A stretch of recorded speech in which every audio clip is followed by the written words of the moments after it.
السلام علیکم ورحمۃ اللہ وبرکاتہ۔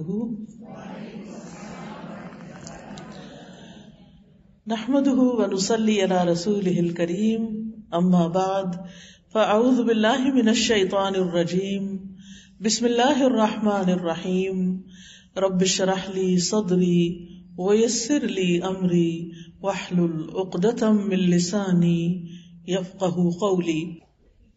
علم کی مجلس میں سب آنے والوں کو خوش آمدید کہتی ہوں۔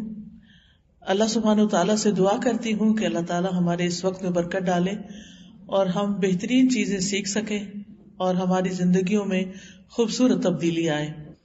آج ہم انشاءاللہ پیارے رسول صلی اللہ علیہ وسلم کے پیارے اخلاق کے بارے میں کچھ باتیں پڑھیں گے، کیونکہ ہم سب کو ریمائنڈرز کی ضرورت رہتی ہے۔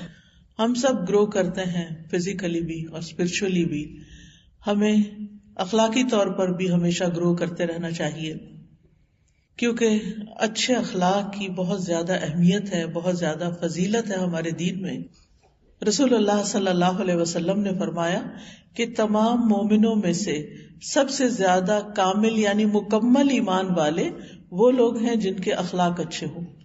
جیسے ہم لا الہ الا اللہ پڑھ کر اسلام میں داخل تو ہو جاتے ہیں، لیکن داخل ہونے کے بعد پھر ہر ایک کا الگ مرتبہ ہے، یعنی کوئی بہت اوپر کے درجے پر ہوتے ہیں، کچھ درمیانے درجے پر ہوتے ہیں، کچھ بالکل بگنرز ہوتے ہیں، اور ہم سب کے پاس ایک کھلی چوائس ہے، آپشن ہے کہ ہم جس درجے پہ جانا چاہیں چلے جائیں۔